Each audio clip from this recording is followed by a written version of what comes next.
Bom dia. Bom dia.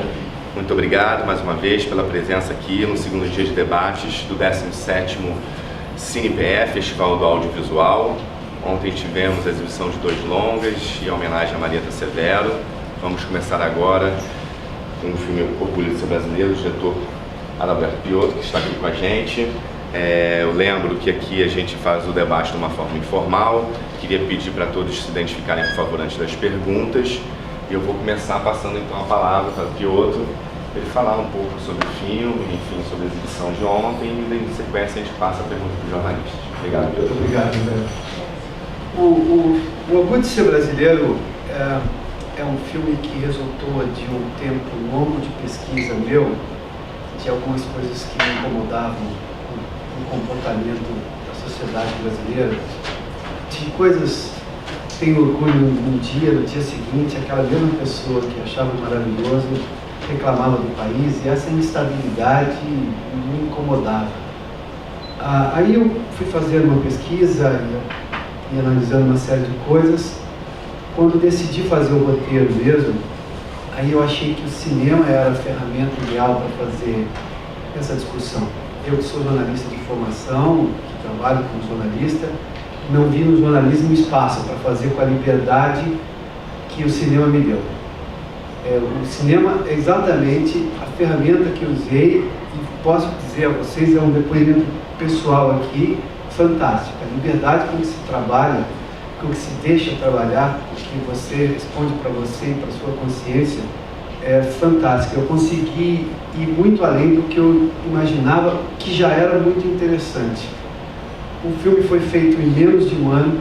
Aí tem um pouco de deadline jornalístico meu, de querer que as coisas andassem mais rápido. Foi corrido. Eu comecei a pré-produzir o filme mesmo com a primeira gravação, ou com o primeiro contato telefônico para marcar o primeiro entrevistado. Eu tinha os entrevistados todos na cabeça, mas não tinha feito contato com eles, não. Isso foi no dia 8 de maio do ano passado, quando eu tive a primeira reunião com a assistente minha de produção. Eu estava aqui no CinePE no ano passado, quando eu recebi um telefonema dizendo assim: olha, o dinheiro saiu, vai ser depositado. Vocês sabem que em lei de incentivo, você só pode começar o trabalho efetivo do ponto de vista de emitir qualquer nota fiscal, justificar qualquer gasto, depois que tem o depósito de pelo menos 20%. No caso, foi um pouco mais do que isso, esse primeiro aporte, e foi aí que nós começamos. Eu fiz o último corte do filme em março desse ano. Se eu contar, isso dá mais ou menos 10 meses. Para um filme, uma longa-metragem de 88 minutos, com 16 entrevistas, é algo que eu considero bastante razoável ali.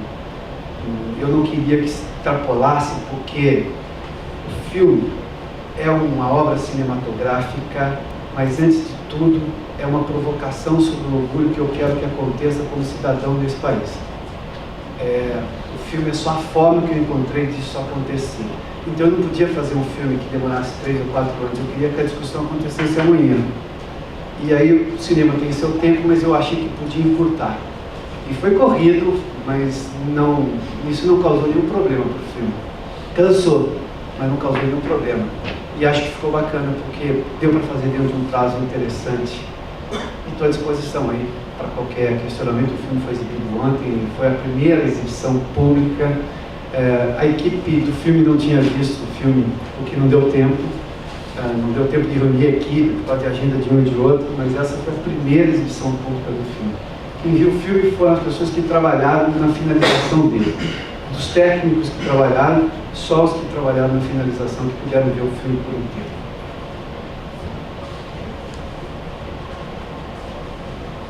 Quanto tempo de filmagem? A gente começou a pré-produção em maio, e a primeira entrevista a gente conseguiu fazer em junho, que foi exatamente com a do Didu Russo ali, na Casa de Portugal em São Paulo. E aí foi maio, junho, julho, agosto, de entrevistas com todos os entrevistados, à exceção da Badi. A Badi estava em turnê pela Europa, ela canta muito fora do país, e com ela a gente gravou depois, porque eu também não tinha teatro para gravar com ela. Aquela provocação de fazer o hino nacional no teatro vazio, ali tem uma mensagem subliminar poderosa. E eu não tinha o teatro para fazer ainda. tinha, mas deu errado, aí você tenta um outro, e aí tem agenda do teatro. Com a Abadia a gente gravou só em outubro, mas dava para continuar o processo, começar o processo de edição dentro do formato que tinha estabelecido. Os entrevistados foram gravados todos entre final de maio, na verdade, acho que foi bem no finzinho de maio, junho, julho e agosto. A última entrevista foi com o Gerald Thomas em Nova York, que foi em agosto. Acho que dia 18, alguma coisa assim, de agosto. Bom dia, Francisco Rosso, da Bolsa Cinema. Adalberto, você falou que já tinha em mente as 16 pessoas que iriam ser entrevistadas antes até de começar a produção, Eu tinha 30 pessoas na minha cabeça, porque eu sabia que agendas são agendas, algumas pessoas podiam se negar a falar, como aconteceu. Se negar porque, não posso, não dá. Nenhuma me disse o seguinte, não quero falar. Assim, não, esse assunto não me interessa. Sempre ou me justificava com a agenda, ou justificava de outra maneira, desejava boa sorte, mas olha, não posso lhe atender no momento, enfim. E dessas 30 resultou nas 16 que estão no filme. Bom, algo que chamou muita atenção foi o mix que você fez, que tem desde pessoas ligadas à religião, políticos, estudiosos, artistas em geral. Como é que você fez essa seleção? Você chegou com um parâmetro, algum tipo? Agora eu pergunto, porque isso é uma coisa que eu sei que me intriga. Eu queria discutir o assunto de verdade, com profundidade. Você só consegue isso quando você reúne gente de verdade, disposta a falar o que pensa de verdade. Ou seja, eu precisava de gente comprometida com um negócio que eu chamo de honestidade intelectual. Fala o que realmente pensa, independentemente do que as pessoas vão pensar delas depois. Gente que tivesse essa coragem. E eu consegui isso. Eu posso dizer, eu não sei o que as pessoas pensam disso, mas o nível de honestidade intelectual que eu tenho ali é muito acima do que a mídia brasileira expõe todo dia. Esses mesmos entrevistados, até pelo formato que a imprensa tem, eu venho da imprensa, eu posso dizer isso com alguma propriedade, às vezes por causa do espaço, não é nem pelo problema do jornalista, não, isso também pode ser, mas às vezes pelo formato, pelo espaço que o jornal, a emissora de rádio, a televisão dá, não dá essa liberdade de conseguir. Daí é que eu valorizo tanto a linguagem documental do cinema, porque eu tinha esse espaço, eu tinha esse tempo. A entrevista podia durar 2 horas, algumas duraram 2 horas. A média acho que é 1h15 de entrevistas. A que menos durou 45 minutos. Então eu tinha esse espaço, porque eu precisava colocar esses entrevistados de uma forma que eles me dessem isso que eu queria, que era fala o que você pensa sobre o orgulho de ser brasileiro para valer, porque, como eu disse no começo do filme, agora que nós escolhemos ser gente grande no mundo, acabou o recreio, não dá para enrolar mais. Agora a gente vai ter que fundar a sociedade brasileira de uma forma que pense mais em todo mundo, independentemente dos conceitos que cada um tem sobre o que é. A gente vai ter que encarar que agora a sociedade brasileira é complexa. Era ótimo falar que era diversa, diversificada. Agora é complexa, porque crescemos, porque evoluímos, e os interesses aumentaram. Quando eu fui fazer a pré-seleção dos entrevistados, eu precisava de gente que já tinha feito em algum momento e que tinha dado a cara para bater defendendo alguma posição. Eu vou explicar rapidamente alguns aqui. A doutora Maiana bancou a história, pessoalmente, de pesquisa do Selva Tronco. Apesar do conservadorismo de parte da sociedade criticar o uso de Selva Tronco para pesquisa e tudo mais, mas ela deu a cara dela para bater. O professor Roberto Romano, que está lá, criticou publicamente, inclusive numa entrevista que deu a mim na CBN, os intelectuais da USP que fizeram aquele famoso silêncio dos intelectuais, por causa do mensalão e tudo mais na época. O presidente Fernando Henrique, por todas essas razões, além do mandato dele, da posição dele, esse envolvimento, dessa defesa que ele faz com relação à história da maconha, da legalização ou não, da forma como isso vai ser tratado pela sociedade, isso deu a cara, colocou o prestígio dele à prova e não recuou em nenhum momento, porque eu até perguntei isso para ele, isso está na entrevista, mas não está no filme, porque não dava para aumentar muito o debate do filme. Ele falou, não, porque a discussão precisa acontecer, eu achei que eu podia provocar isso daí, gerava interesse das pessoas em discutir de verdade, porque o que nós tínhamos nessa discussão, por exemplo, da maconha, como é do orgulho, como é de um monte de coisa nesse país, é aquela coisa muito na penumbra, eu digo, mas não digo, eu digo, mas não assumo. E esse debate veio à tona. E não provocou só um debate no Brasil, provocou um debate em outros países vizinhos. Aqui no Uruguai, por exemplo, diz isso. O presidente do Uruguai diz que o filme ajudou na discussão do Uruguai sobre a história da maconha. Independentemente da opinião que eu tenha, que você tenha, que qualquer um tenha. Ou seja, eu precisava de entrevistados que tivessem essa relação, tivessem cara para bater. Esse era o meu. Eu só tinha esse objetivo. Então eu selecionei alguns assuntos, por exemplo, que mobilizaram a opinião pública. Embriões, a história de drogas, a história dos intelectuais que se manifestam ou não, porque é muito fácil, o sujeito vai lá, eu sou filósofo da Universidade X, na hora que me interessa eu dou uma entrevista, na hora que me interessa eu não dou entrevista. E eu, como cidadão, acho que se ele é cidadão público, ser acadêmico, ser intelectual e de universidade pública, ele tem que falar. E alguns não falaram. Mas enfim, isso é uma escolha. Aí quando eu vejo um intelectual que fala, não, então vamos dar espaço para ele. Essa foi a minha forma de selecionar. E claro que eu queria uma diversidade também, né? Eu queria uma discussão socioantropológica, mas que não ficasse acadêmica, porque deixaria de ficar acessível. Você vê, por exemplo, o professor Roberto Romano, que é um filósofo, a professora Mariana Frates, que é uma acadêmica em genética, em nenhum momento falam difícil, tornam aquele debate acadêmico insuportável e não fica acessível às pessoas. Isso eu acho que o filme consegue fazer de uma maneira que me surpreendeu, porque eu tinha essa preocupação. Eu não queria fazer filme para o meu colega falar assim, nossa, que bacana que você fez essa discussão bacana. Eu preciso que as pessoas entendam e participem do filme.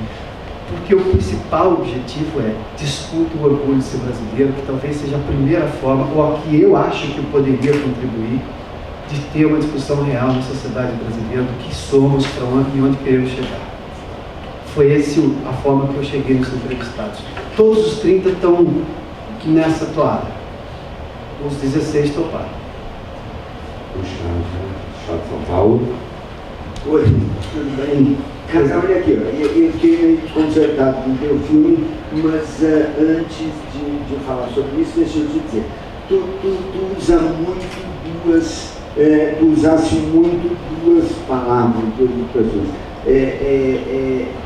profundidade e honestidade. A honestidade eu não discuto, mas a profundidade, sim.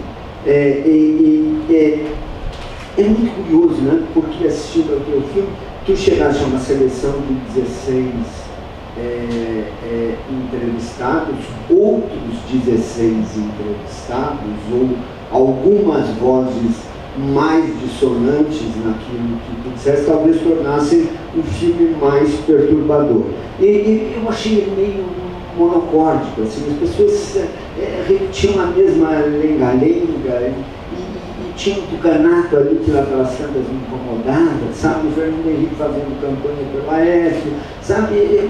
Uma coisa assim, no momento em que essa definição é importante, no 4 PSDB, tudo bem, isso. Mas a questão que me incomodou foi essa. É todo mundo, mesmo os que seriam os acadêmicos da história, o próprio Fernando Henrique, todo mundo acha, eu acho. E é um achismo do cão, né? E a impressão que eu tive é que foi uma coletânea de afirmações superficiais, algumas até levianas, assim. Eu também acho isso, sabe? Aqui do meu ponto de vista, eu também acho que o que esse cara está dizendo é uma merda, por exemplo, sabe? Alguma coisa. Nesse sentido, o filme, sem discutir a honestidade, sem discutir o que há de bacana nessa ideia de discutir o orgulho de ser brasileiro, ele me causou esse incômodo e mal-estar. Tem algumas coisas que eu achei ótimas, tá? Por exemplo, aquele cara que diz essa coisa assim, o brasileiro no exterior sai à noite caminhando, no Brasil não, porque todo mundo tem medo. Eu fui visitar um set em São Paulo às 2 da manhã. Também só eu que vou visitar um set às 2 horas da manhã, mas era às 2 horas onde eles começavam a filmar. Aí eu fui e tinha dispensado o carro do jornal, e quando dispensei, é fácil pegar um táxi aqui, né? não era fácil.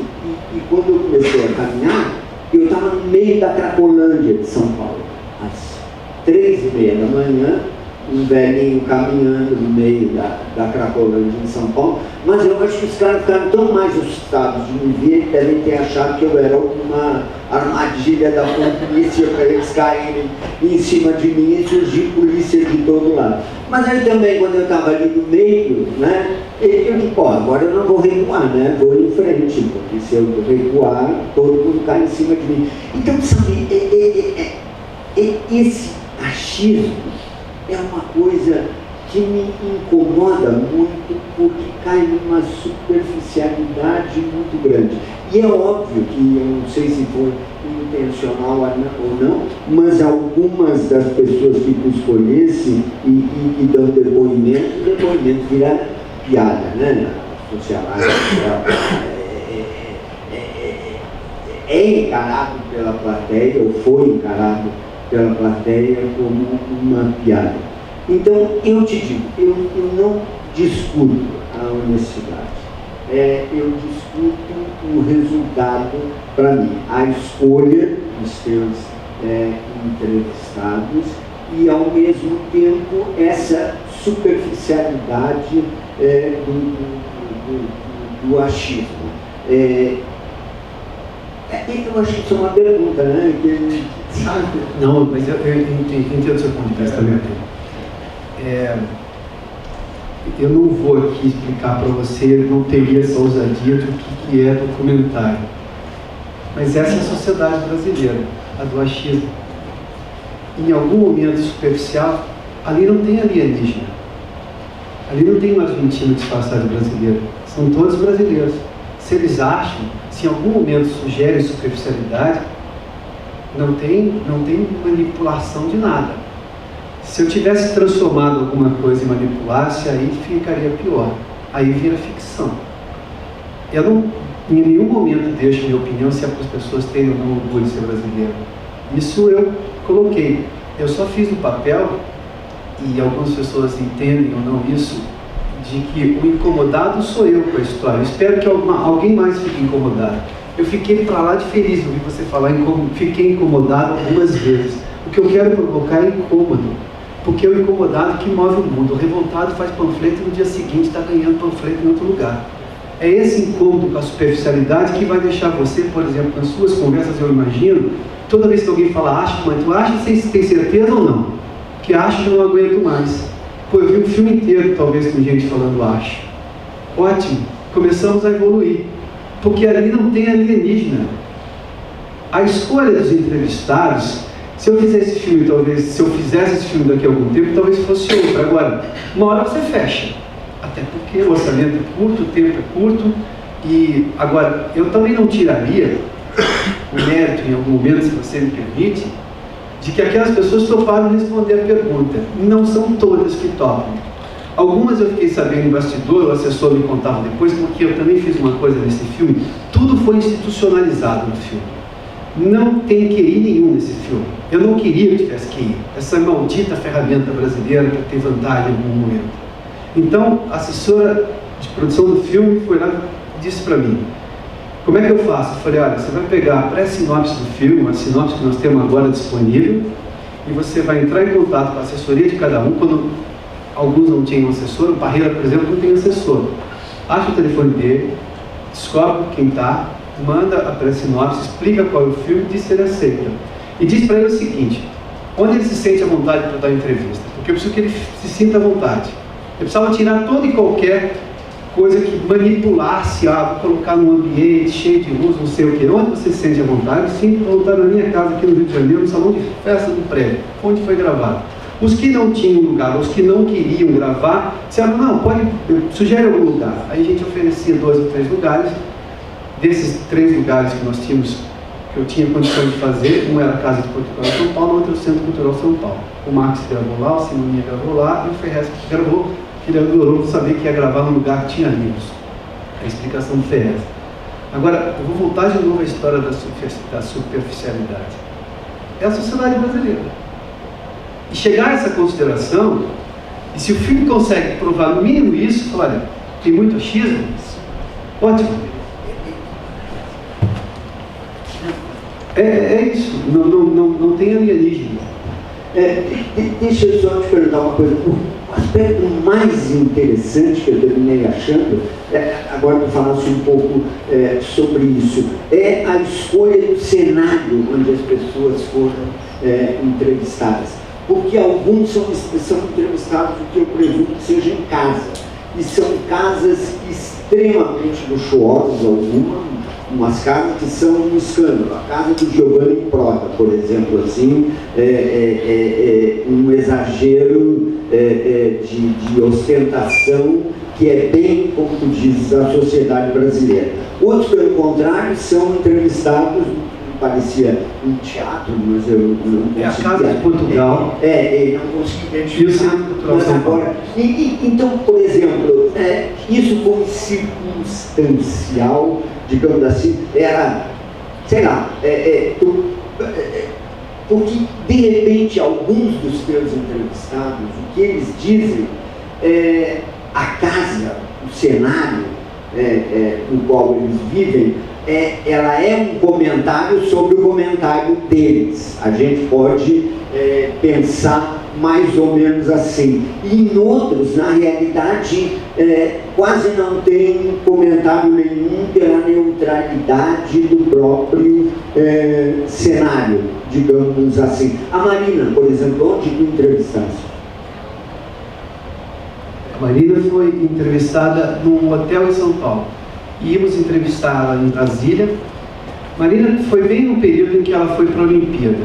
O contato com ela estava sendo feito antes e a assessoria dela disse assim, olha, só que ela tem um problema pessoal, que era a história da Olimpíada, que ela não contou para ninguém. E surpreendeu, inclusive, o governo brasileiro. Você se lembra disso, né? Eu falei, não, podemos aguardar, imagina. Eu só queria pedir para você que, se for em Brasília, me avise com alguma antecedência maior, porque se for em São Paulo eu me arranjo rápido, mas se for em Brasília eu tenho que no mínimo comprar passagem para todo mundo. Aí a assessoria, depois que ela voltou da Olimpíada, me ligou e falou assim, é o seguinte, pode ser em São Paulo? Eu falei, pode. Você tem algum lugar? Eu falei, tem, porque nós não temos, ela vai estar no hotel. Por um problema de agenda, ela falou assim, olha, ela pediu se é possível, como eu dei para todos os entrevistados o direito de escolher onde eles queriam gravar, não foi diferente com ela. Aí a assessoria me disse assim, pode ser no lobby do hotel? No lobby não, foi aquilo, é uma gravação dentro do restaurante do hotel. A gente mexia em todas as mesas ali, porque não tinha, a sala de reunião do hotel era muito pequenininha, não é um hotel de ostentação. Né? Os sonháticos acho que não conseguem pagar hotéis de ostentação, e foi assim que foi feito. Eu entrei em contato com o hotel, ligamos para o hotel, a produção do filme, na verdade, precisamos fazer isso aí. Por isso que está citado ali, o agradecimento que tem ali ao hotel acho que é Trip Iguatemi, coisa, é por isso, porque eles cederam esse espaço para gravar com a Marina. Ninguém ficou hospedado lá, a hospedagem da Marina é da conta dela, não tem nada a ver. É que eu tinha que justificar, eu tinha que agradecer pelo menos a gentileza que o hotel teve conosco. Desculpa, eu insisti, eu fico falando, parece um debate só meu, né? Meu, ninguém fala. Mas eu acho curioso essa escolha do cenário, a forma como ela se dá. Por exemplo, o hotel é um lugar em trânsito, né? Alguém que não está em lugar nenhum, né? Que tem a gente aqui nesse momento, né? Então tem gente que entrevista em Nova York, que é a casa dele, em Miami, seja lá onde for, sabe? E tem as pessoas aqui, no cenário daqui. Então, eu acho que essa ideia do cenário, eu te juro que eu vou ver o teu filme de novo para prestar atenção no cenário. Porque lá pelas tantas, o achismo era tão a mesma coisa, era tanto preconceito, coisa que vale, queria, sei lá, de uma maneira muito pessoal, queria pegar o Geraldo Thomas pela mão, tirar do seu maravilhoso apartamento em Nova York e levá-lo na favela realmente, para que ele sinta que não é tão horrível assim viver na favela para quem está disposto a largar seus livros, seus troféus, seu tipo de coisa. Aliás, tinha uma frase do Babilônia, do Coutinho, em que a mulher dizia: olha, o que me incomoda aqui é o ritmo, essa gente toda nessa festa, mas como que eu vou deixar de viver aqui? E ela olha na favela, o Rio de Janeiro maravilhoso, nada me tira daqui por causa desse cenário. Sabe, o cenário me revela muito sobre as pessoas no teu filme. Mas eu fiz uma leitura também superficial, preciso ver alguma coisa. Então eu só preciso te deixar isso muito claro. Eu facultei aos entrevistados que eles podiam escolher onde eles queriam gravar. Eu não queria impor, eu não queria manipular o lugar. Se ele não tivesse, claro, eu não ia deixar de providenciar o lugar, e mesmo assim a gente oferecia 2 ou 3 lugares que eu podia, que normalmente eram bibliotecas. A Biblioteca da Casa de Portugal, o Centro Cultural São Paulo. Então eram lugares que era possível fazer. Mas a escolha era deles.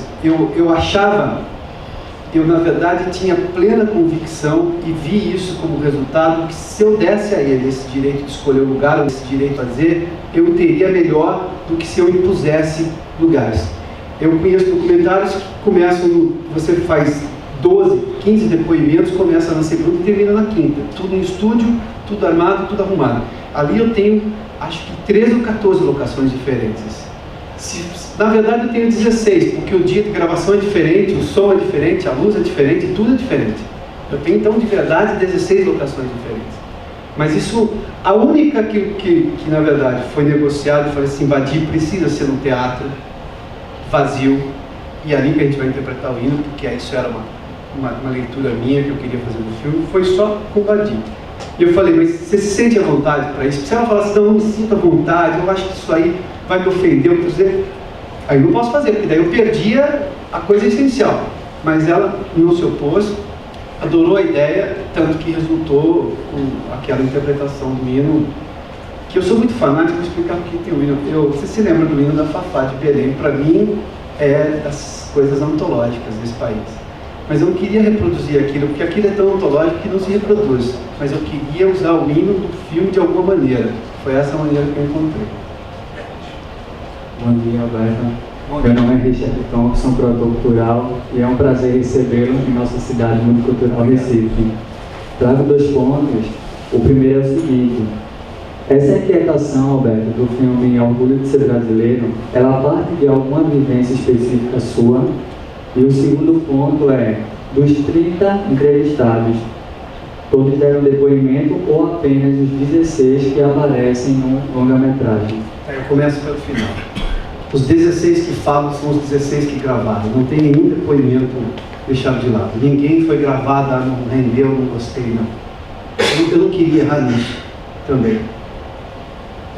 Eu não estava à vontade com errar nisso. Para mim, eu tinha que achar o entrevistado, por isso que eu fiz essa coisa. Ele já deu a cara para bater, ele consegue ir adiante no processo. E todos me deram esse retorno de ir adiante na entrevista. Cada qual com a sua maneira. A mulher tem reclamado, um acha isso, acha aquilo. Bom, mas eu não vou manipular o entrevistado. Longe de mim, eu sou jornalista de formação, vá sonhando que eu vou, porque eu estou fazendo cinema agora, eu vou manipular o entrevistado. Ah, não, vamos fazer mais. Não, mas para de falar, acho, fica. Não. Agora, o incômodo é meu. Aquele formato ousado, abusado e tudo mais que vocês veem ali, de ter contraplano no filme, que foi uma coisa que eu falei com o Edu Felistório, que eu falei, escuta, abre tudo, a equipe vai aparecer, vamos alterar completamente a fotografia do documentário, que normalmente é aquela coisa, porque para esse assunto, eu não estou questionando aquele outro formato, que eu gosto também, porque eu sou consumidor de documentários, mas nesse eu queria que ousassem tudo, que fosse um formato diferente, e abriu tudo. O contraplano está ali. Ontem eu ouvi alguns questionamentos, as pessoas, algumas elogiando, outras criticando, e depois eu fui explicando para cada um que vinha com esse questionamento. Ele falou assim, mas eu vi a sua expressão facial sobre isso, eu acho que aquilo ficou exagerado. Eu vou explicar por que aquilo está lá. Muitos dos contraplanos eu tirei. Até a hora que o diretor de fotografia e o montador falaram assim, não pode tirar mais não. Agora não, aí perde a linguagem. Aí a gente vai ter que mudar completamente o filme. Eu falei, tudo bem. Porque, como eu abri tudo no filme, abri a fotografia, o entrevistado aceitou falar o que ele pensava, e aí as pessoas podem ter a opinião e a leitura que quiserem. Eu estou muito feliz com da forma como eles falaram. Até com meia-culpa da situação por aí, da forma como se dão para coisas assuntos que eles não tratariam na imprensa normalmente, e toparam falar ali no filme. Eu ouvi depoimentos de pessoas assim que eu falei, poxa, as pessoas perceberam isso, que bacana. Mas eu tinha muito essa preocupação de, quando aparece ali, então você vai saber por que o entrevistado, aquilo é um diálogo, não é? É uma conversa minha com o entrevistado. Sabe por que ele continuou falando aquilo? Porque a minha expressão facial era aquela, você tem direito de julgar pelo tudo que você viu. Eu escondi isso também. Isso pode ser interpretado de mil maneiras. Não. A razão é essa. A interpretação que as pessoas podem dar é a interpretação que cada um pode dar, e isso é livre.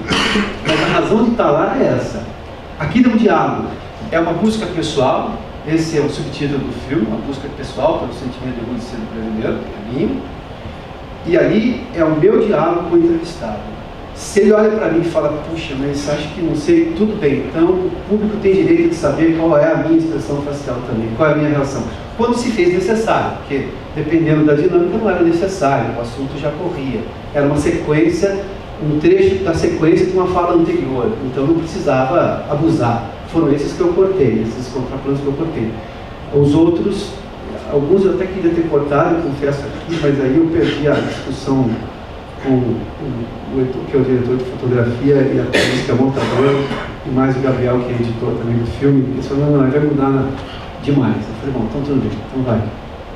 Ainda acho que eu mudaria, mas enfim, eu ouvi gente dizendo, pô, achei aquilo ótimo. Eu falei, mano, você acha que até você está gostando mais do que eu gostei. Mas o propósito daquilo é... Eu não tenho prurido de cineasta, posso deixar isso claro para você? Eu podia usar em tudo que eu achava que eu queria fazer.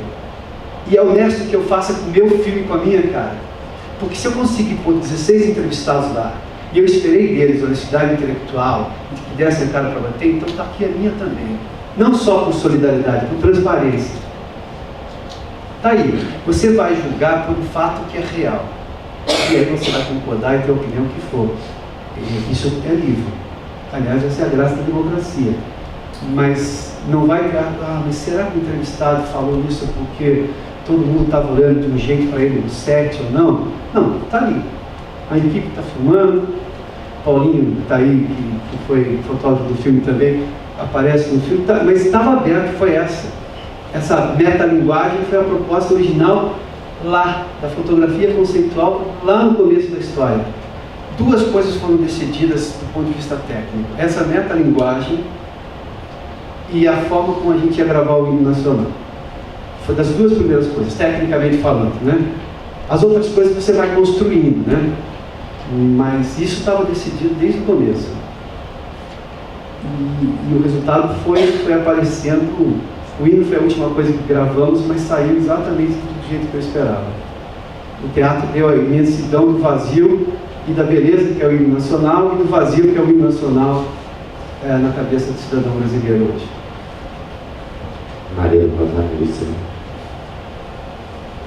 Piotr, o Merten já abordou, de certa forma, algumas das minhas questões, pois mas eu vou trazer também mais alguns detalhes. A primeira coisa que me incomodou no filme é que ele é um filme de personagens brancos. É o Brasil branco, de pele branca. Você pode dizer, a Marina é mestiça, os filhos do Simonal, o Max e o Simoninha, são mestiços, o Ferrez é mestiço. Sim, mas eles, para a sociedade brasileira, eles passam, assim, não há negros mesmo falando do seu filme, nenhum negro, né? Isso me incomodou muito. Outra coisa, o Merten lembrou os cenários. Eu acho que o que incomoda no filme é a asepsia dos cenários. Quando você diz que quis fugir do enquadramento em primeiro plano, do close, das cabeças falantes, isso seria inovador e quando eu li lá que o conceito da fotografia era do Edu e seu, Eu entendi, o conceito parece interessante, mas eu acho que o resultado não quebrou a estética engessada do documentário. Porque as suas ambientações, a asepsia delas impede que haja interferência daquele ambiente na pessoa que está falando. Então, os ambientes nunca são perturbados. Você e o entrevistado parece que foram isolados do entorno. Não passa ninguém, não chega uma pessoa e no Max Castro, por exemplo, pede um autógrafo. Não há simbiose com o meio. Então eu acho que mesmo que o plano seja aberto, tenha fugido da cabeça falante de primeiro plano, acabou que só abriu o plano, mas não abriu o risco para a interferência do meio social naquele plano, né? A questão Tucano, no filme, que desde que eu li a lista de entrevistados, eu falei, olha, não tem uma pessoa que fuja mais ou menos desse universo. O próprio Romano, que é um filósofo respeitadíssimo, um dos maiores intelectuais desse país, mas é um intelectual profundamente ligado aos tucanos, né? Fernando Henrique tem um espaço imenso no filme, intelectual importantíssimo também, e foi presidente da República. Claro, eu entendo perfeitamente, mas não há quem fuja deste universo que está sempre na mídia. Não há uma revelação de uma pessoa diferente, você não foi atrás de porque para o sentimento brasileiro você precisava do povo brasileiro, como o povo brasileiro se sente. Porque as elites brasileiras e a intelectualidade têm uma relação muito problemática com o país, é verdade. Mas o povo brasileiro ama o país, apesar de viver em situações muito difíceis, a desigualdade cai pesado sobre eles. Fernando Henrique toca nessa questão da desigualdade e tal. Agora, não há povo brasileiro no seu filme. Ele é da classe média para a elite intelectual brasileira. Não há povo. Você pode dizer, o Ferrez vem da favela e tal, mas o Ferrez hoje já fugiu dessa coisa de ser o povo, porque o Ferrez hoje é um porta-voz quase, um intelectual da favela que pensa e fala aquelas questões que ele tem colocado, sempre o amor aos livros, o amor à literatura, que é o ofício dele, né? E é o último ponto que eu acho que também há uma questão de redundância. Eu acho que às vezes o próprio hino ele é usado em excesso. O recurso que no começo é muito interessante quando a Badi começa a cantar, mas aí a repetição vai cansando, né? Porque eu acho que volta várias vezes. E a outra coisa é a sua presença. Eu pergunto para você o que a sua presença acrescenta ao filme, né? Essa é hoje a grande discussão do documentário. A gente discutiu isso muito com o Evaldo Moncartel, que aparecia demais nos filmes dele, agora parou, né? Você diz, não, tem momentos em que a minha reação aparece, mas ela é mínima, ela não traz uma informação nova.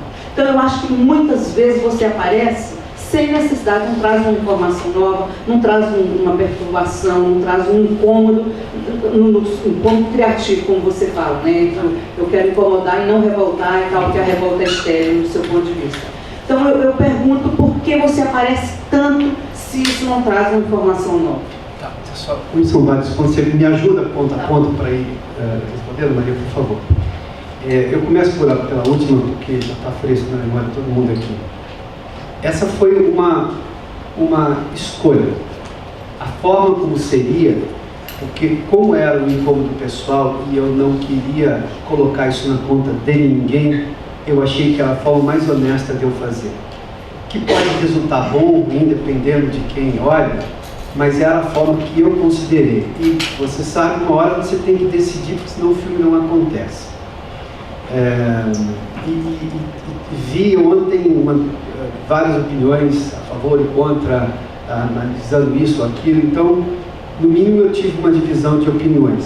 Mas aí foi uma questão de eu achar que, como eu não queria colocar isso na conta de ninguém, o tal do incômodo, que pode não ser de mais ninguém, talvez ninguém mais se incomode com o incômodo de ser brasileiro, eu falei assim, então não culpa ninguém, culpa esse sujeito que está aí e ele dá a cara nesse negócio.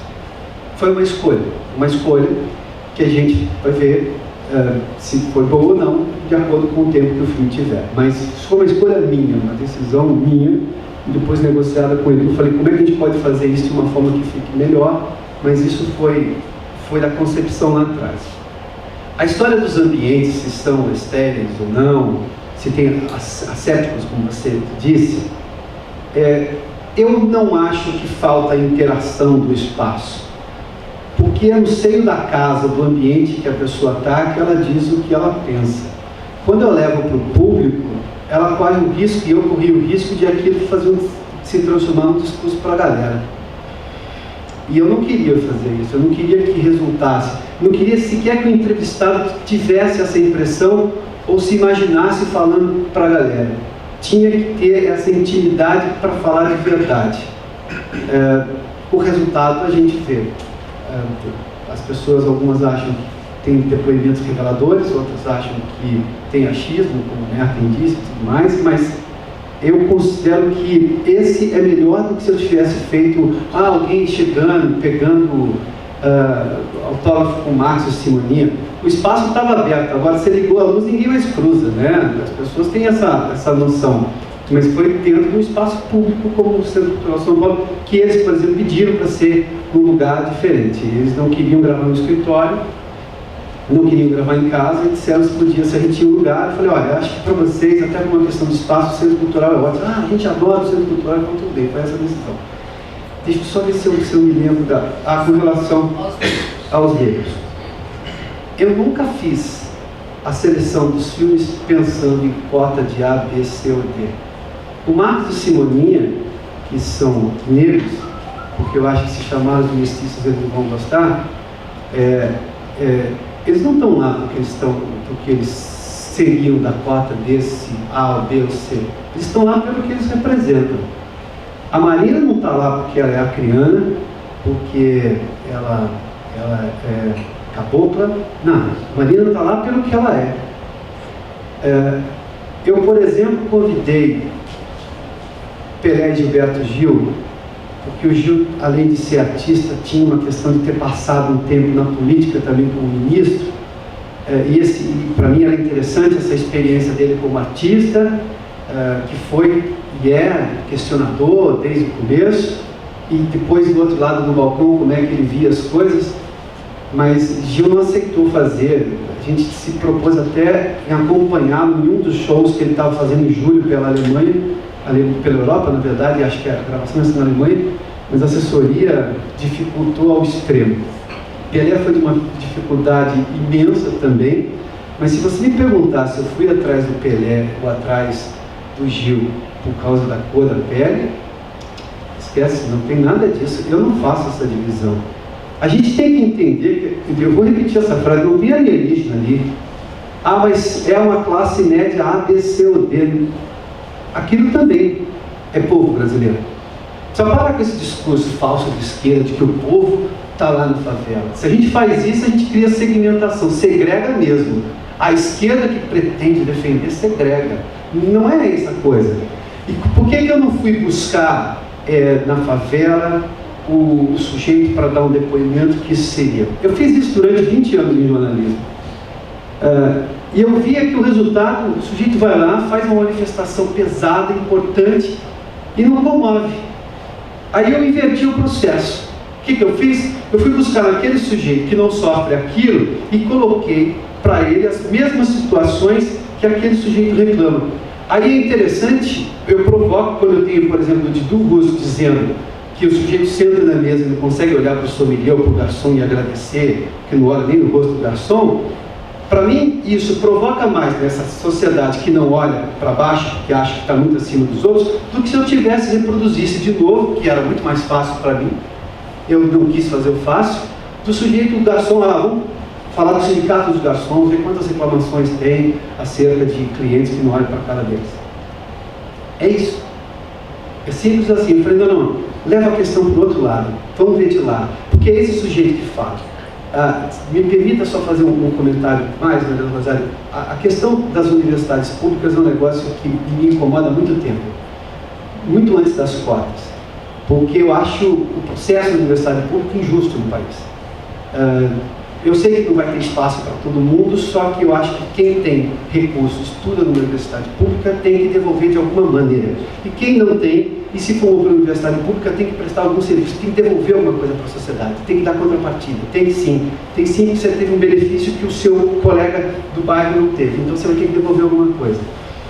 Eu me lembro que eu fazia um debate sobre isso na CBN, e eu fui considerado pessoa não grata na USP por causa disso. Porque eu dizia assim, poxa, o sujeito da USP não consegue se capinar e cuidar da escola dele. E faz crítica aos militares, mas os militares pelo menos limpam a escola que eles estudam. O estudante da USP, eu acho que ele não tem que limpar a escola. O Estado tem que me prover uma escola boa e bonita.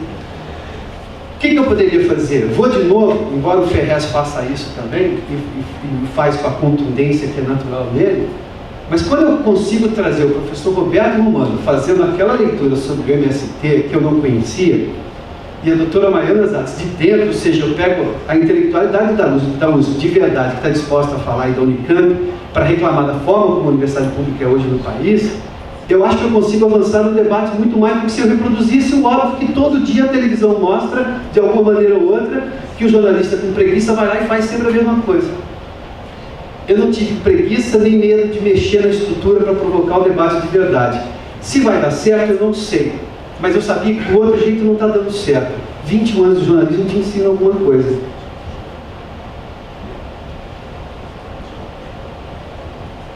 Eu sou Flávia Torres, sou estudante de jornalismo. Eu queria saber quando é que o filme vai para o cinema ou vai ser lançado em DVD. Tá, eu tenho dois formatos. O filme está em processo de obter um CPD, que é o Certificado de Produto Brasileiro da Ancine, que me permite fazer exibição no cinema. Sem isso eu não posso fazer. Já está no Ancine, deve demorar, acho que mais 2 ou 3 semanas, exagerando, não acho que chega a tudo isso, é que eu sempre dou um prazo maior. Há um interesse já de uma rede de cinemas para exibir o filme, documentários, filme brasileiro, a tal da discussão de cota de tela, acho que explica muito isso, e documentário sempre tem menos espaço, mas eu consegui provocar um interesse em exibir o documentário e eu estou só aguardando isso para poder negociar. Eu gostaria que fosse logo, por mim seria em junho, mas eu não posso te garantir, porque aí já não é uma... De minha parte, sim. Mas isso te impede depois de participar do festival A, B, C ou D. Desculpa, festival é uma consequência natural. Se vier, veio, se não vier, não tem o menor problema. Eu não fiz o filme para o festival. E tem uma outra coisa.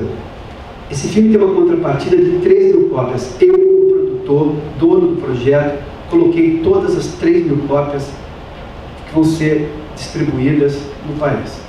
De que forma? De novo, não fiz o fácil.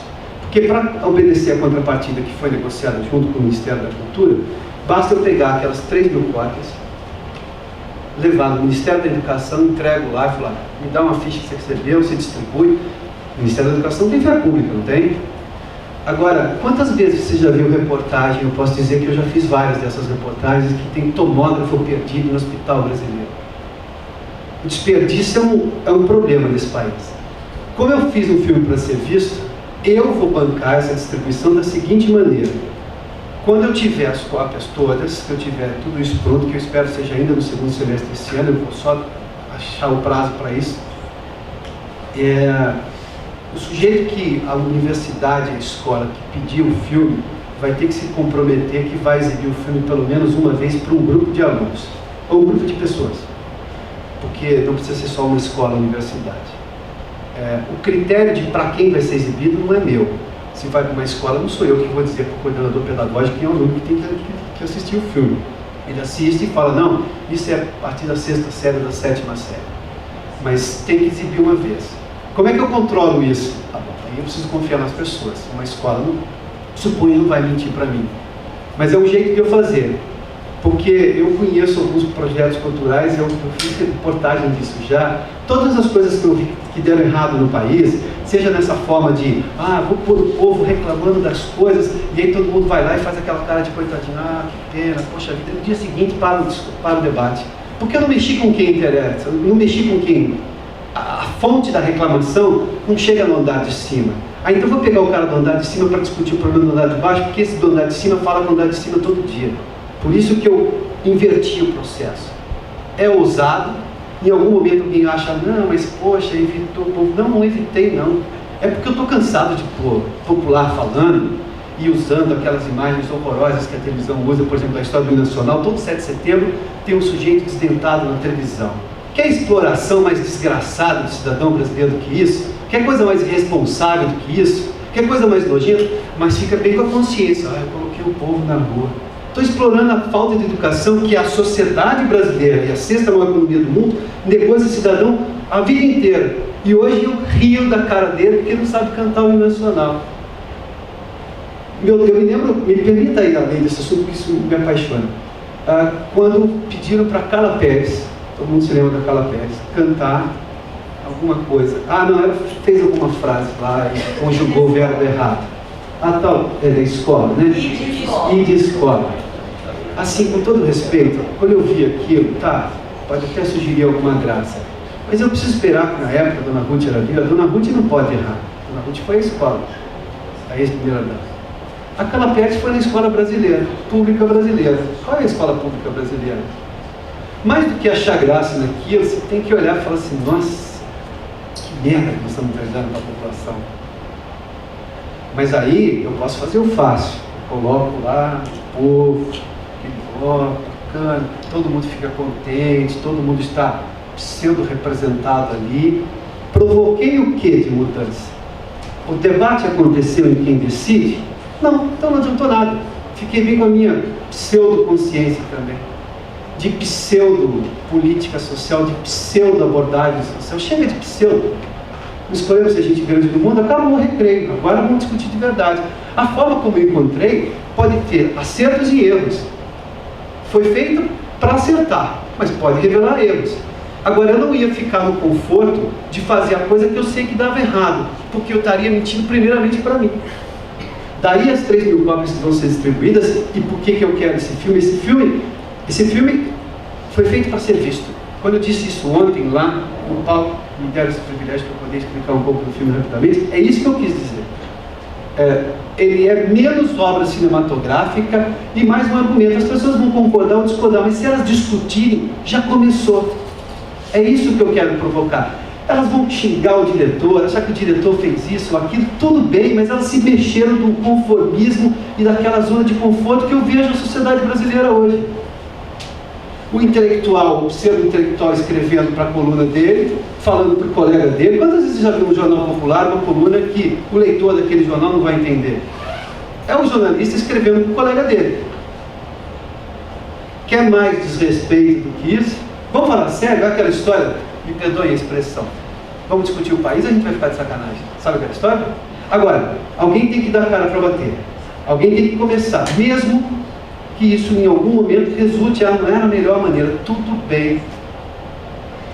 Os entrevistados, e eu sou muito, eu tenho muito respeito, eu tenho um profundo respeito por eles, embora haja opiniões de que ficou machismo, não, ficou machismo. Eu não tenho essa impressão, não tenho.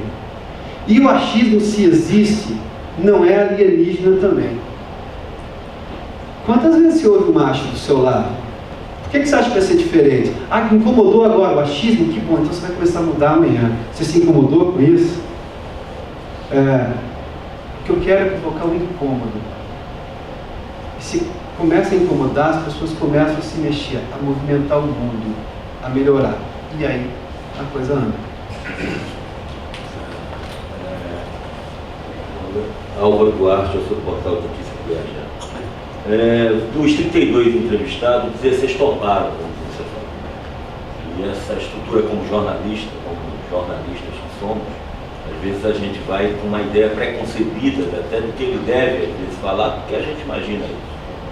Você teve alguma desilusão, alguma dificuldade em relação a algum entrevistado, na hora em que ele deu a sua versão do que ele acha que é ser brasileiro, se é bom ou péssimo? Talvez o começo da entrevista um pouco mais frio assim, né? Mas no decorrer, depois de 10, 12 minutos, 20 talvez, em alguns casos, aí a entrevista começou de verdade, né? É aquela coisa da adaptação, mas não porque ele estava desconfiando, não me passou, não tive essa impressão. Não posso afirmar, mas eu não tive essa impressão. Mas depois foi. Eu vou contar uma história do filme, então, para você. O doutor Adib Jatene está no filme porque ele teve uma coragem única de defender imposto nesse país. Você se lembra na época, IPMF ainda.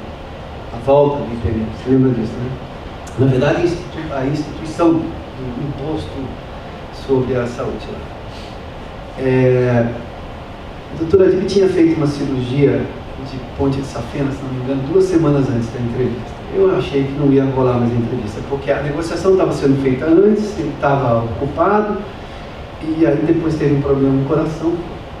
Quando o doutor Adib foi gravar com a gente, na semana, logo depois da cirurgia, eu liguei para a assessoria, agradeci, disse que, olha, eu entendo, mas nós estamos com interesse ainda, fica à disposição de vocês.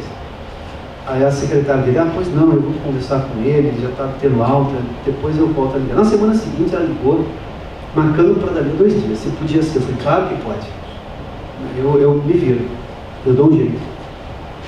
Muito dessa parceria minha com o Felistock foi isso. Eu falei, Edu, entrevistado, você sabe, quando o cara quer falar, precisa mudar um jeito. Não, vamos dar, deu tudo certo. A doutora Adib começou a gravar a entrevista, a doutora Adib tem 83 anos. Tinha passado por uma cirurgia de ponte de safena, se não me engano. Mas é uma cirurgia cardíaca, não sei se foi ponte de safena, mas era alguma coisa, se era um stent, alguma coisa mais. E ele começou a entrevista ali, né? Com ar de debilitado. Depois de 20 minutos, 25 minutos de entrevista, passava pela minha cabeça, né? Eu falei, puxa, eu vou encerrar a entrevista porque eu acho que eu estou abusando aqui, sabe? É humano. De repente eu falei, bom, então eu preciso perguntar a história do imposto. E eu falei, bom, faço essa pergunta, mais 2, encerro, em 5 minutos acabou a entrevista. Aí eu digo assim, e ele é assim, né, aquele jeitinho dele lá já, né, 83 anos.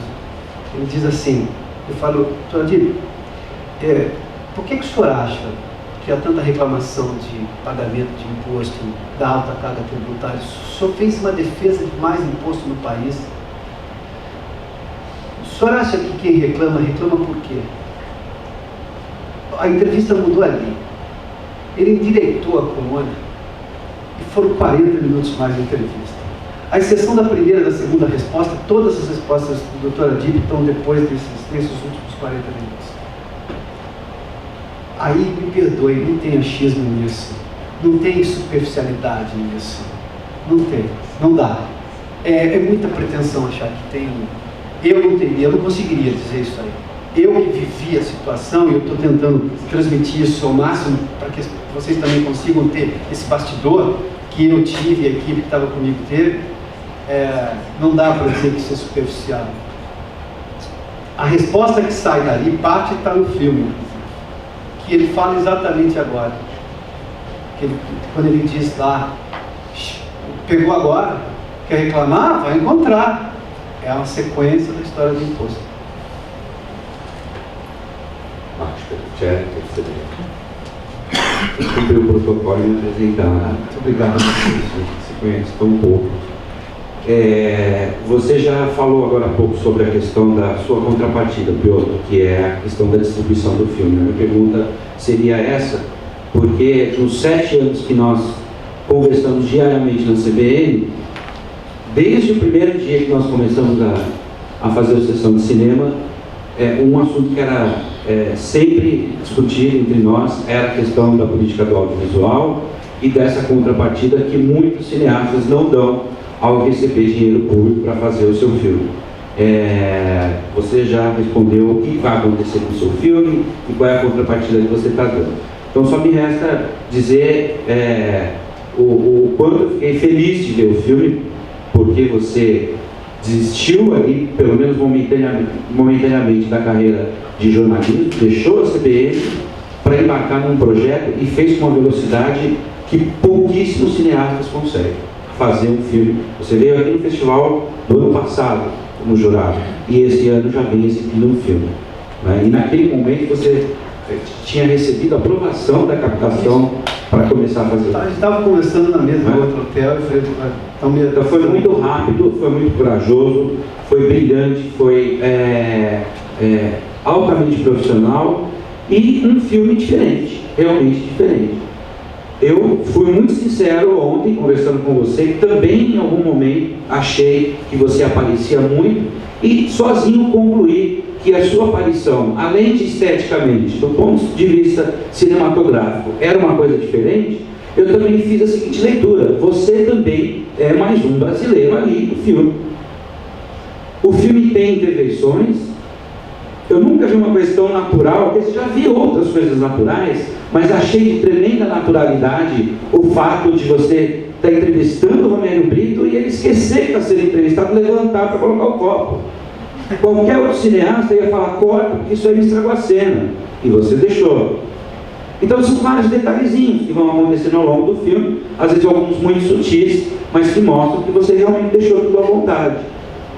Não é? Não acho também, como você mesmo colocou, que você tem que cumprir qualquer cota. Né? E para todos os efeitos, Simoninha, a Marina, se tiverem que entrar numa faculdade pelo sistema de cota, eles vão conseguir. Não é?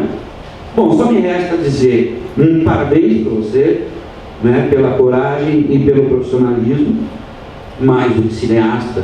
É claro, eu vejo ali um grande jornalista e um brilhante jornalista fazendo um trabalho excepcional.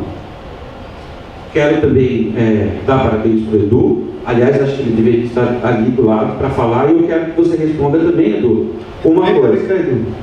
O Edu Felistol. Esse sim, um camarada com experiência cinematográfica, que já fez vários filmes, já produziu várias coisas. Eu quero que você responda o seguinte, Edu, como é que foi enfrentar o desafio de se juntar a um camarada que não entendia nada de cinema, que se propôs a fazer um primeiro filme e com uma ideia diferente, e se você falou para ele, você tá doido, cara, isso aqui você vai levar a porrada se fizer isso. Como é que você gerenciou, administrou isso? E também eu quero que você diga rapidamente qual é a experiência de estar no festival com 2 filmes, né? Não sei se alguém percebeu, mas o catálogo não traz o nome dele, do Felistol, no filme do Mazzaropi, ainda que ele esteja lá nos créditos. Nos créditos todo mundo vai ver hoje à noite, mas o nome dele foi apagado lá do catálogo, por algum motivo. Eu quero que você fale sobre isso. Bom, muito bem, muito bom dia a todos. O que logo de cara me chamou a atenção de entrar nesse projeto de cabeça foi, sem dúvida, a coragem do Adalberto Piotto. Quando ele me propôs, né, fazer esse filme, dirigir a fotografia, tocar as coisas, eu sentei com ele e comecei, acho que mais de 4 horas. E todas essas perguntas que eu ouvi hoje aqui, eu tinha ouvido antes as respostas do Piotto. Ele sabia de tudo isso já antes, e eu tentava alertar de alguma forma essas colocações, né?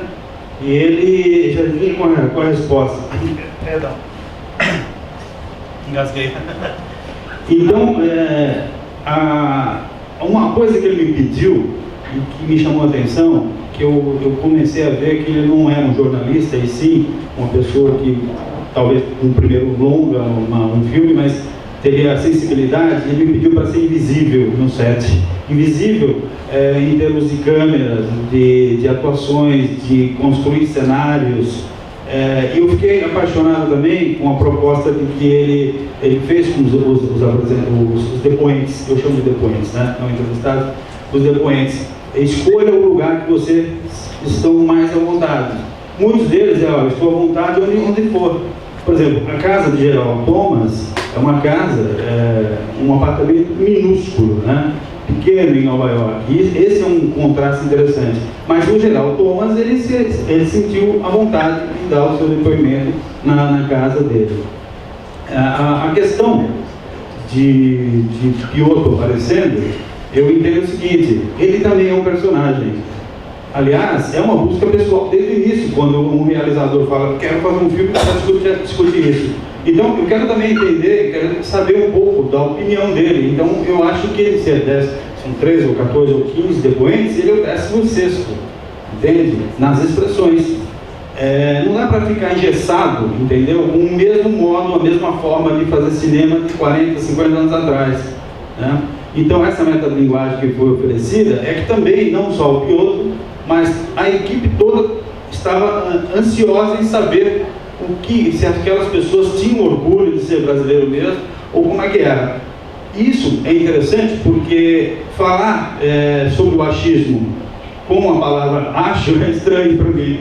Pô, tem muito, eu acho que tem muito acho, é muito engraçado. Mas eu acho também o seguinte, eu acho, né? e talvez até tenha certeza. Muita gente não tem certeza exatamente do que está sendo dito ali naquele filme. Mas, num certo momento, a gente sente que ele fica até incoerente em alguma forma de montagem. Mas são pessoas que se preocupam. E, de forma alguma, eu via aquelas pessoas acusando, entendeu? O outro, assim, de uma forma pejorativa. Elas se colocam, assim, muito interessante, de uma forma positiva em querer as coisas. Mas são realistas, né?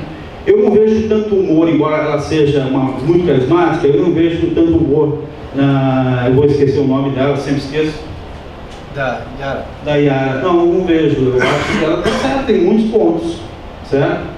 E posso dizer também, eu não estava na frente da câmera, mas eu tenho sangue negro também, ok? Então, classificar não é muito legal, na minha opinião.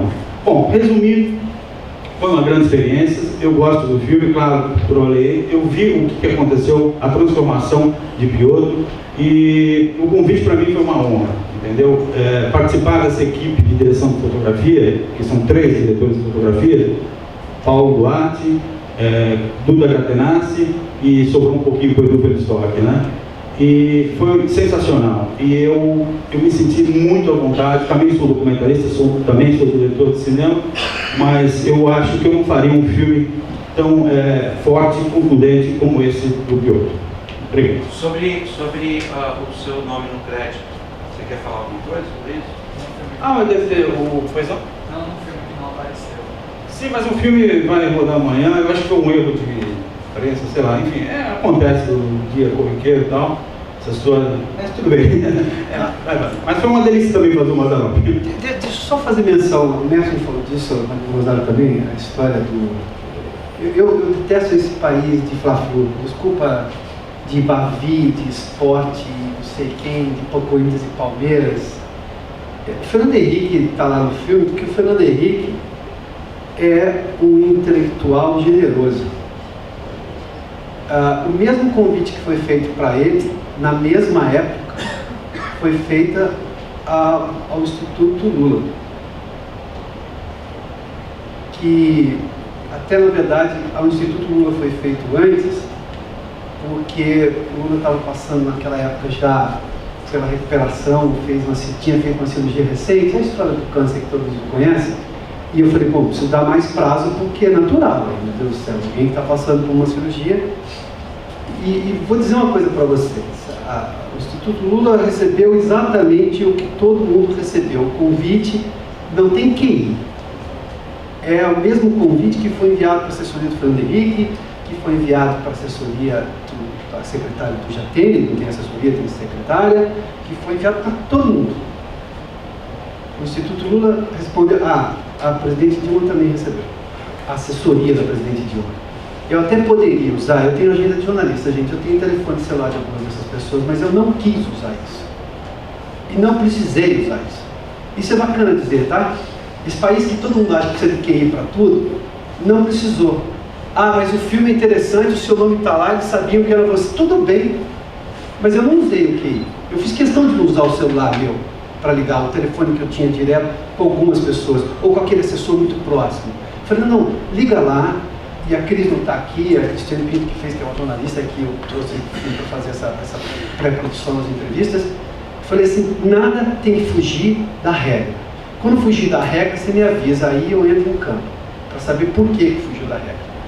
O Instituto Lula recebeu, aí a primeira, eu tenho isso até arquivado aqui, a primeira resposta foi, o presidente está precisando de repouso. Eu falei, não, tudo bem, só quero deixar claro que nós estamos em junho ainda, em maio, e eu provavelmente vou ficar gravando durante 3 ou 4 meses, mas num momento desse, mas a agenda do presidente está lotada. Eu falei, mas espera um pouquinho, está em recuperação porque a agenda está lotada. Bom, tudo bem, entendo, às vezes as pessoas se enganam.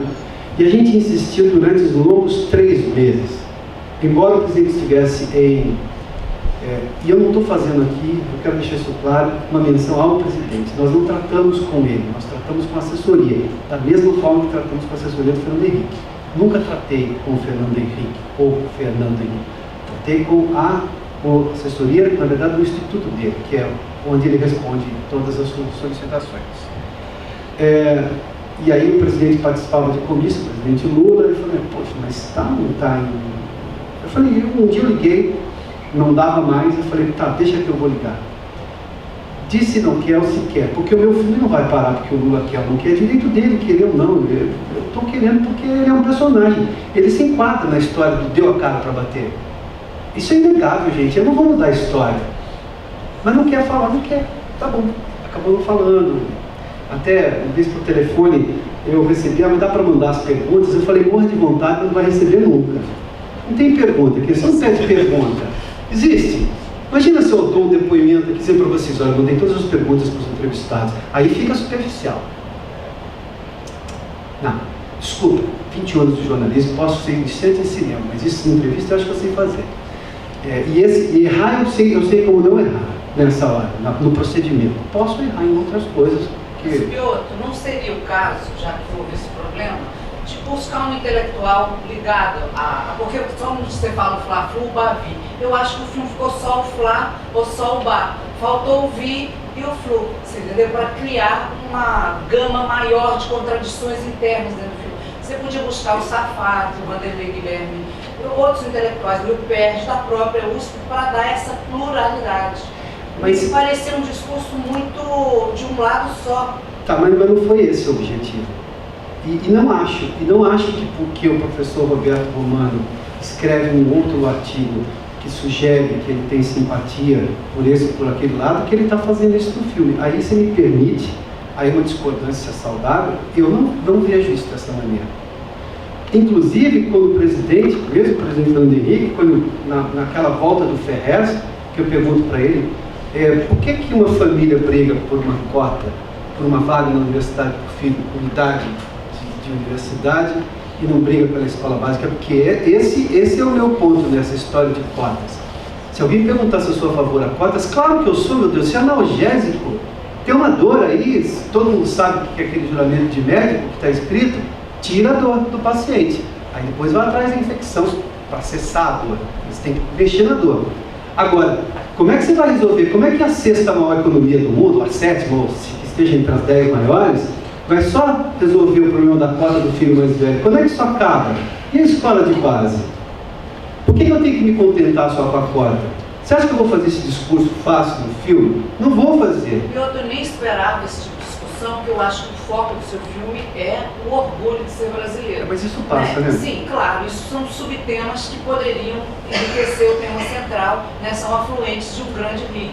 Agora, a minha observação, a minha objeção é simplesmente de ter um tipo, vou voltar ao Roberto Romano, intelectual respeitadíssimo, um dos maiores intelectuais do Brasil, não vou negar. Mas eu conversava com pessoas hoje que conhecem profundamente a trajetória dele na Unicamp e tal, a gente sabe que os intelectuais tomam partido. Ele toma abertamente, né? E eu acho que no filme, a jornalista é achista, porque nós somos generalistas. Agora o Roberto Romano, não, ele é um intelectual que aprofunda, que tem mestrado, doutorado, pós-doutorado. Ele sim, a ciência deu a ele algumas convicções, então ele pode ser mais afirmativo. Jornalista fala acho, o Feliciano me desculpa, é a coisa mais normal do mundo. Nós não somos, a gente é superficial mesmo pela nossa profissão, porque hoje a nossa pauta é de cultura, amanhã eu já fui entrevistar o presidente da SBPC, um dia eu fui entrevistar um cientista nuclear, eu falei, gente, mas vai ser uma dificuldade, porque eu não tenho condições. O jornal falou, não, você vai traduzir o que um cientista nuclear tem para o leitor que sabe ainda menos que você de energia nuclear.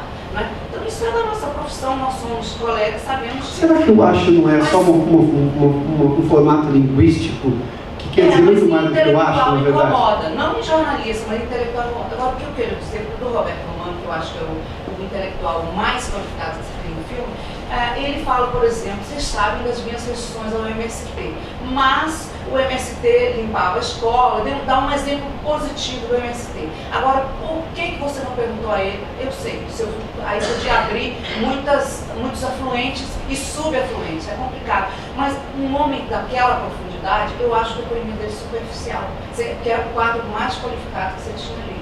Não, até ele me deixou insatisfeito. Deixa eu lhe contar uma coisa sobre essa frase especificamente. Que peso tem o que eu fizesse a classificação Bavi, Fla-Flu, pegasse um intelectual que... Aí eu começaria a manipulação. Ah, vou pegar o cara da esquerda para isso. O Lula não estava lá porque ele era do PT, eu não contei o Lula por causa do PT. Contei o Lula se eu tivesse só gente de direita, de esquerda, nos últimos 20 anos, que deram a cara para bater, seriam essas pessoas. Eu não fiz a coisa fácil. A coisa fácil é pegar o A e o B. O B e o A e o B. A frase do Roberto Romano daqui é muito mais profunda do que qualquer intelectual de esquerda reclamando espaço para ele se tem faculdade. Aquele sujeito que você fala, mas poxa vida, ele faz uma menção, isso é de um valor, e agora eu estou dando a minha opinião de jornalista, se eu ouvisse, eu vou te contar, essa é das minhas prediletas do filme, é a coisa mais profunda que eu vejo, é o debate dele, o debate não, que não é um debate, mas a Maiana dizendo sobre a história da greve da música para fumar maconha e a história do MST na Unicamp. Vem de onde você não espera. Aí você fala, nossa, isso está incomodando lá também. É interessante que quem está do outro lado saiba que isso está incomodando lá. A gente avançou no processo da discussão. Senão eu crio debates. E debate, e daí? E mais um debate.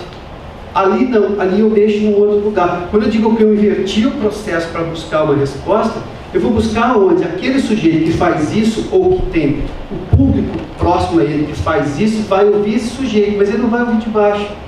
Agora, vou lhe contar, é muito ousado, é muito inovador, é muito provocador e talvez não seja compreendido num primeiro momento, porque tudo é um processo. Todo mundo está acostumado ao jornalismo fácil, e eu posso dizer, isso é uma coisa que me incomoda no jornalismo, vamos fazer uma matéria, então vamos ouvir o cara do A e o cara do B. Acaba o debate, acaba o assunto. Aquilo enriquece quase nada. E vou te contar uma coisa, eu acho que hoje o jornalista... Eu acho isso que você está dizendo. Não, mas... O debate cai no vazio, não, pera um pouquinho. O filme também cai no vazio, se a gente pensar nesse então, mas me permita só concluir, para te dizer exatamente o que eu penso sobre isso.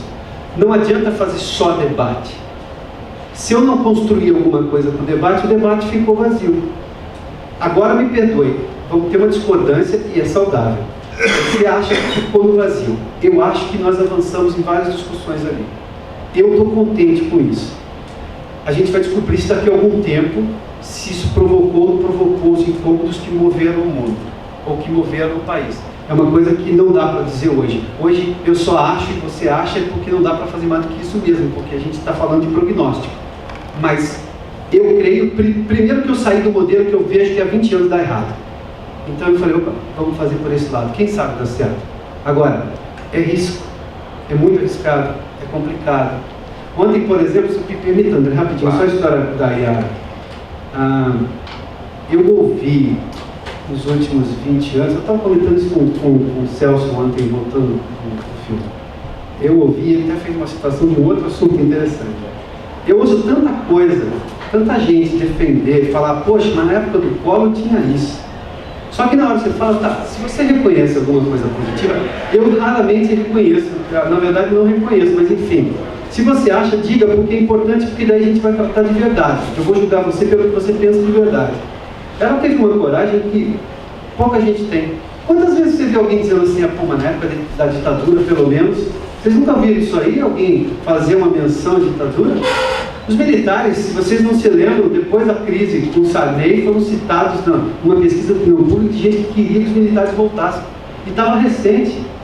Mas esse é o país, é importante que as pessoas falem o que elas pensam. E Yara teve uma coragem que, olha, não vejo há muito tempo, de muita gente.